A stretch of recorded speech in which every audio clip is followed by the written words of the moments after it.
ആകാശവാണി.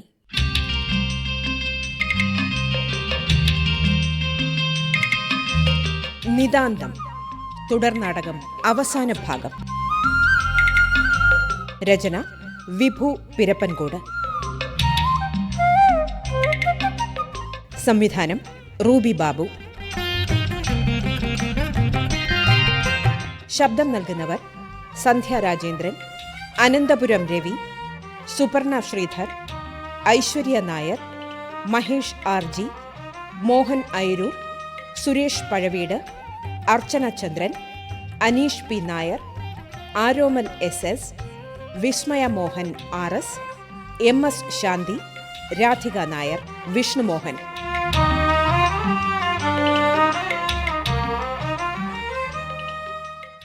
നിതാന്തം തുടർനാടകം അവസാന ഭാഗം.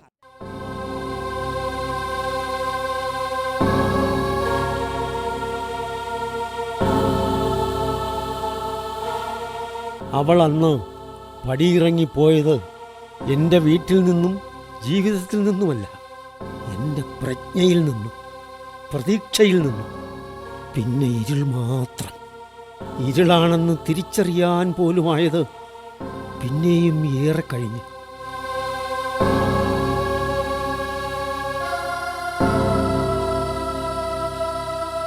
ഒരിക്കലും അവൾ എനിക്കെതിരെ ആരോടും ഒന്നും പറഞ്ഞില്ല. കോടതി മുറിയിൽ അവൾ പറഞ്ഞത് ഞങ്ങളുടെ പ്രൊഫഷനുകൾ ഒത്തുപോകാത്തതിനാൽ വേർപിരിയുന്നുവെന്ന്. നിന്നോടുള്ള സ്നേഹം കൊണ്ട് നിന്റെ പ്രതീക്ഷകളുടെ ആകാശം എന്നും വർണ്ണമേഘങ്ങൾ നിറയാനായി. അച്ഛാ മതി, ഈ കണ്ണീര് തന്നെ അധികം. ഇനിയും ഞങ്ങൾക്ക് കേൾക്കാൻ വയ്യ. ചെയ്ത തെറ്റിനെ മനസ്സിലാക്കുന്നോളം വലിയ പ്രായച്ചിത്തമുണ്ടോ അച്ഛാ?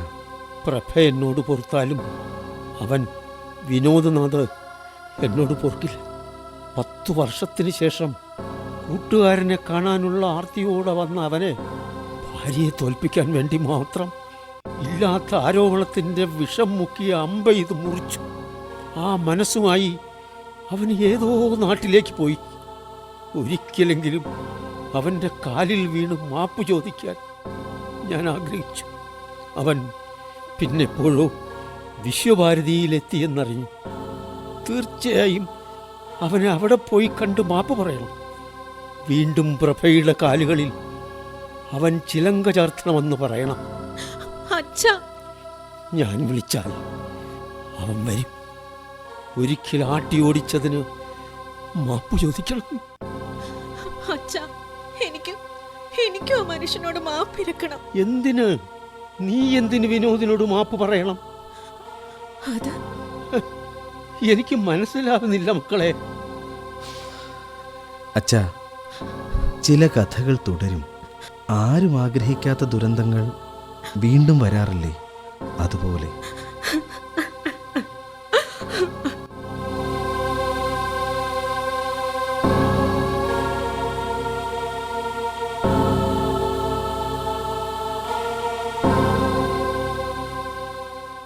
കൈമൾ സാറിന്റെ ഓർമ്മദിനത്തിൽ തന്നെ പ്രഭ വീണ്ടും നൃത്തം ചെയ്യാൻ തീരുമാനിച്ചല്ലോ. അതാണ് മാസ്. പോടി നിന്റെ പ്രശംസ. ജയേട്ടനെവിടെ? ഉണ്ട്, പുള്ളി ഹരിയേട്ടനോട് സംസാരിച്ചുകൊണ്ട് അവിടെ നിൽക്കുന്നുണ്ട്. ആ, എന്തായാലും വർഷങ്ങൾക്ക് ശേഷം ഈ ദിനത്തിൽ നീ ചിലങ്ക അണിയുമ്പോൾ ഹരിയേട്ടനും വന്നല്ലോ. ദേവിയും രാജിയും പരിപാടിക്ക് ക്ഷണിച്ചപ്പോൾ എനിക്ക് വല്ലാത്ത സന്തോഷം തോന്നി. ഇതാണ് കലയുടെ കരുത്ത്. കാലങ്ങൾ പഴക്കമുള്ള വിരോധം പോലും അലിയിച്ചു കളയും. അകലാൻ തുടങ്ങുന്നതിനെ വീണ്ടും ഒരുമിപ്പിക്കും. അതാണ് കലയുടെ പുണ്യം. ഓഹോ, ഞാൻ 3 ആഴ്ചയായിട്ട് ഓടി നടന്നിട്ട് ആഹാരം പോലും കഴിക്കാതെ, അല്ലെങ്കിൽ കാണാമായിരുന്നു. ഇത് കഴിയട്ടെ, നിനക്കെന്ത് വേണോ വയറ് നിറയെ വാങ്ങിത്തരാം. പോരെ? ഹോ, ഇവളുടെ സ്വഭാവത്തിന് ഒരു മാറ്റവും ഇല്ല. ഇല്ലല്ലോ ദുബായ് കുഞ്ഞമ്മേ. പിന്നെ അമ്മയുടെ കൂടെ ജയാന്റിയും കൂടെ സ്റ്റേജിലേക്ക് പോണം. ഇവിടുത്തെ കാര്യങ്ങൾ സുരേഷും ഇവളും കൂടെ മാനേജ് ചെയ്യും. ചെല്ലണം. Okay done. എന്റെ കെട്ടിയോനെ ആ പെൺപിള്ളേരുടെ ഇടയിൽ നിന്ന് പോയി പിടിച്ചോണ്ട് വാ. അത് ഞാനും എന്തെങ്കിലും ജോലി കൊടു, അല്ലെങ്കിൽ ഏതെങ്കിലും പിള്ളേരുടെ പുറകെ പോവും. ലോല ഹൃദയമാണ്. അത് ഞാൻ ചെയ്യാം. ജയാന്റിയും അമ്മയും കൂടി ചെല്ലൂ. ഈ സമയം ശാരദയെ വല്ലാതെ മിസ് ചെയ്യുന്നു. അത് പറയണോ പ്രത്യേകിച്ച്? അവളുടെ ചിത്രത്തിന് മുന്നിൽ എൻ്റെ ചിലങ്ക വെച്ചിട്ട് മാത്രമേ ഞാൻ കാലിലണിയൂ. എൻ്റെ സമർപ്പണം. RCCയിൽ വെച്ചും അവളുടെ ആഗ്രഹമായിരുന്നു ഞാൻ വീണ്ടും പെർഫോം ചെയ്യണമെന്ന്. ഓ, നിന്റെ മൂഡ് മാറി. നമുക്ക് ഗ്രീൻ റൂമിലേക്ക് പോവാം.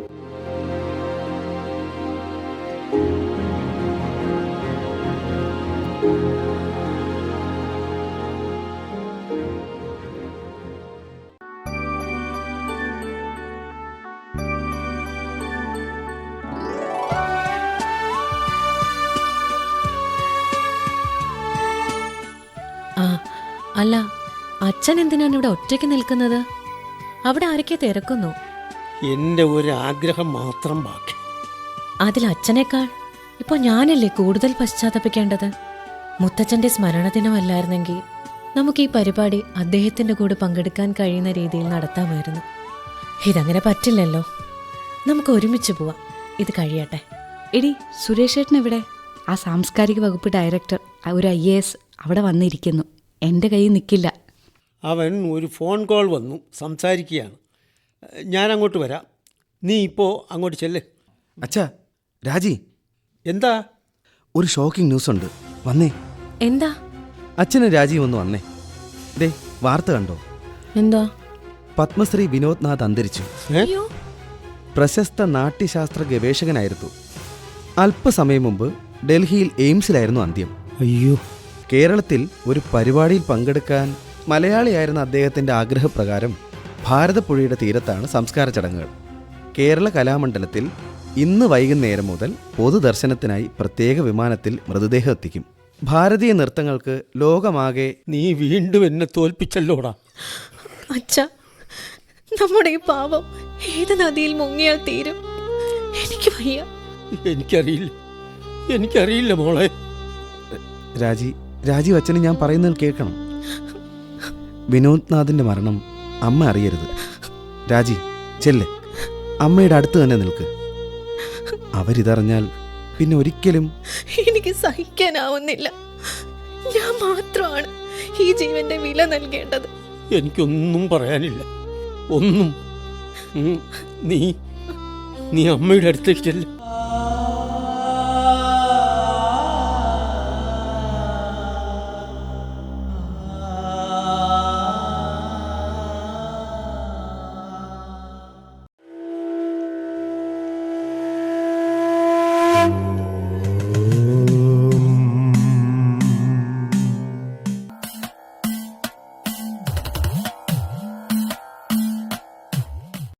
ശ്രീമതി കലാമണ്ഡലം പ്രഭാദേവിയുടെ നൃത്തത്തിനായി രംഗവേദിയിൽ ദീപം തെളിയുന്നു.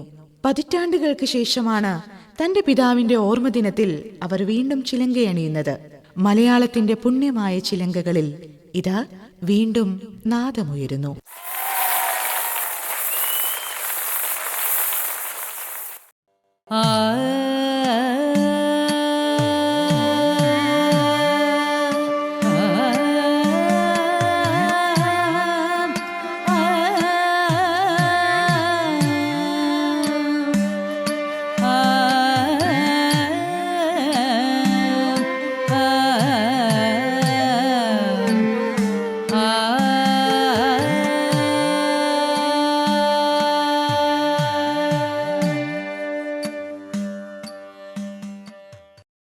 മോളെ, നിന്റെ അച്ഛനെവിടെ? അമ്മേ. രാജി, സന്തോഷാശ്രു ഇത്രയും ഉണ്ടാവില്ല. കണ്ണു തുടയ്ക്ക്. മോളെ, അച്ഛനെ വിളിക്ക്.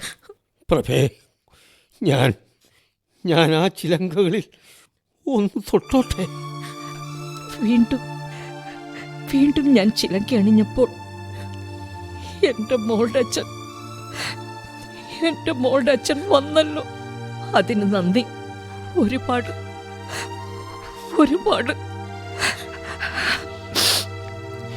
മോളെ, നമുക്കൊരിടം വരെ പോകണം. എവിടേക്കമ്മേ? ഈ തിരക്കിനിടയിൽ എല്ലാവരും ഇവിടെ നിൽക്കുമ്പോ. സുരേഷ്, എന്താ അമ്മേ? വണ്ടി എടുക്കുമോനെ. എവിടേക്കാ? എൻ്റെ കാലിൽ സംഗീതം ചേർത്ത ഇടത്തേക്ക്. അവിടെ എനിക്ക് എൻ്റെ ചിലങ്കകൾ സമർപ്പിക്കണം. നിനക്ക് വരാൻ ബുദ്ധിമുട്ടുണ്ടോ? ഇല്ല അമ്മേ, വരൂ. മോളെ ദേവി, രാജി, അമ്മേ, പരിപാടികൾ നടക്കട്ടെ. ഞങ്ങൾ രാത്രി മടങ്ങിയെത്തും. ഇപ്പോൾ ഒരിടത്തേക്ക് പോകുന്നു. ഒരു ചിലങ്കയും ഉണർത്താത്തൊരിടത്തുറങ്ങുന്ന ഒരാളെ എന്റെ ചിലങ്കയുടെ നാദം കേൾപ്പിക്കാൻ. അമ്മേ.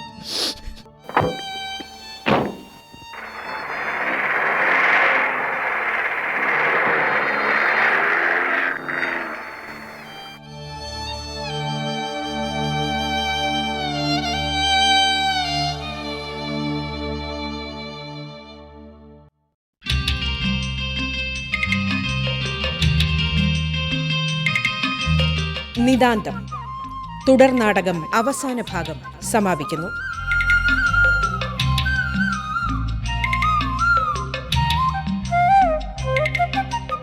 രചന വിഭു പിരപ്പൻകോട്.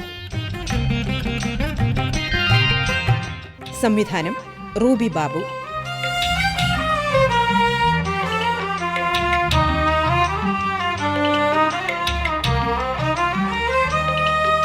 കഥാപാത്രങ്ങൾക്ക് ജീവൻ നൽകിയവർ: Prabhadevi, Sandhya Rajendran, Harindranath, Ananthapuram Ravi, Rajasree, Suparna Sreedhar, Suresh, Mahesh R G, doctor Mathew, Mohan Ayaroor, Devika, Aishwarya Nair, Vinod Nath, Suresh Pazhaveedu, Praveen Aromal, Roshni, Sanasha, Merlin, Shanthi M S, കുട്ടി ഗ്രീഷ്മ, വിസ്മയ മോഹൻ, ശാരദ, രാധിക നായർ, പ്രഭാദേവിയുടെ ചെറുപ്പം അർച്ചന ചന്ദ്രൻ, ഹരീന്ദ്രനാഥ്, അനീഷ് നായർ, വിനോദ് നാഥ്, വിഷ്ണുമോഹൻ.